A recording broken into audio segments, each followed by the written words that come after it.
In 2020, a Russian influencer attempted to go viral by documenting her birthday celebration with a lethal visual stunt. On her command, guests dumped massive quantities of dry ice directly into an indoor swimming pool to create a dense, low-hanging fog. As the dry ice sublimated, it flooded the room with carbon dioxide and displaced the breathable oxygen. 3 people suffocated and died while the cameras were still recording, unaware that the air they were breathing was gone. This specific erosion of survival instincts began to accelerate in the early 2000s. Reality television normalized the idea that danger and public humiliation were simply the entry fees for fame, rewarding those willing to ignore basic logic for a chance at a broadcast audience. We can map this phenomenon on a chart of external pressure versus rational decision-making. Most people can maintain their composure as the pressure rises, but eventually everyone hits a threshold where logic simply detaches. This is the breaking point. While digital fame often leads people to this cliff on accident, there are environments designed to push the human mind into this red zone by design, testing exactly how much pressure it takes to make the rational mind fail. The tragedy in Moscow illustrates a modern drift in priorities, where the pursuit of engagement overrides the instinct for self-preservation. It provides a stark baseline for what happens when we reach the breaking point without the training required to push back. Navy SEAL BUDS training functions as a psychological filtration system, using extreme environmental discomfort to find the exact point where a candidate's logic breaks. This is most evident in the underwater stress tests. Candidates must swim 50 meters on a single breath, or tread water with heavy weight belts and air tanks while instructors tie knots in their breathing hoses, forcing them to solve complex mechanical problems while starved of air. These tests measure the ability to suppress the body's involuntary panic reflex. As carbon dioxide levels rise, the brain triggers an overwhelming biological alarm to breathe, and the instructors are looking for the rare individual who can ignore that alarm to remain operational. Success in these drills proves that a recruit can maintain a clear, logical sequence of actions, even when their entire biology is demanding that they quit. In 2014, former Navy SEAL Jonathan Allen, the storyteller known as MrBallen, experienced the reality of this conditioning. During a daytime operation in an Afghan village, his unit infilled directly into a coordinated urban ambush. The team was caught in a lethal spatial trap.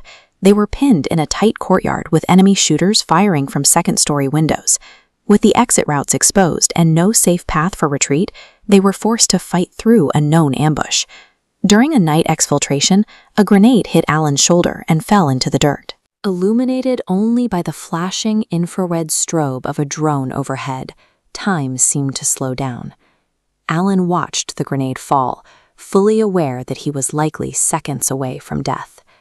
The blast peppered his legs with shrapnel, sending him into profound shock. He was propped against a wall, conscious and lucid, but physically unable to perform the simple task of breaking the tourniquets off his own gear to stop the bleeding. While Allen sat in a paralyzed dead state, his teammates operated in a total flow state.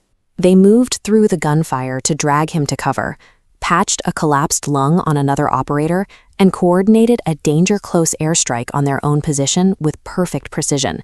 This was the payoff of years of engineered stress. Because their training had pushed them past the breaking point hundreds of times, the unit remained hyper-rational and functional even as the situation around them turned to total chaos. Engineered danger is controlled, but the natural world is indifferent. In the Ural Mountains, the 1959 Dyatlov Pass incident remains one of the most chilling examples of nature overpowering human expertise. 9 elite mountaineers, some of the most experienced hikers in the Soviet Union, were found dead weeks after abandoning their tent in the middle of a blizzard. They had fled into the night without shoes or cold weather gear, leaving their survival equipment behind. Several bodies were found partially undressed. This points to paradoxical undressing, a final irrational stage of hypothonia, where the brain misinterprets extreme cold as a sensation of burning heat, causing victims to strip off the clothes that are keeping them alive. We see this same breakdown in Canada's Nahanni Valley, or Headless Valley. It is a massive, unpopulated wilderness where the geography itself makes exploration almost impossible, requiring treacherous boat trips through sheer walled canyons. In 1905, the McLeod brothers went into the valley to find gold and never returned. When they were finally discovered years later, they were found missing their heads, a fate that would befall several other prospectors in the valley over the following decades. These unexplained deaths fueled the legend of the Wahila, mythical predators said to roam the deep canyons. Indigenous oral histories warned of creatures that would attack anyone who dared to stay in the valley after dark. When the environment is so extreme that it destroys human logic, we often turn to folklore to fill the gaps. The mind invents monsters to provide a narrative for a level of tragedy that the rational mind cannot otherwise explain. Jonathan Allen eventually returned home, but he soon faced a different kind of ambush, the sudden, massive explosion of viral fame. Within months of starting his YouTube channel, he was managing millions of subscribers and a multi-million-dollar business. This new extreme environment brought its own pressures. He dealt with the burnout of obsessive content creation, legal battles with contractors who stole hundreds of thousands of dollars, and the isolation that comes when people view you as a target rather than a person. As his physical health began to slip post-military, Allen realized he had to apply the lessons of Buds to his civilian life. He returned to structured, heavy kettlebell routines, using physical discipline to anchor his mind against the chaos of his new career. To maintain his rationality, he built a fiercely tight inner circle, including a former homicide detective who acts as a house manager and gatekeeper. This layer of defense filters out bad actors before they can disrupt his mental clarity. From the ice of the Urals to the mountains of Afghanistan, the human drive to reach the limit is constant. But the real victory isn't just reaching the edge, it's having the discipline to keep your head once you get there.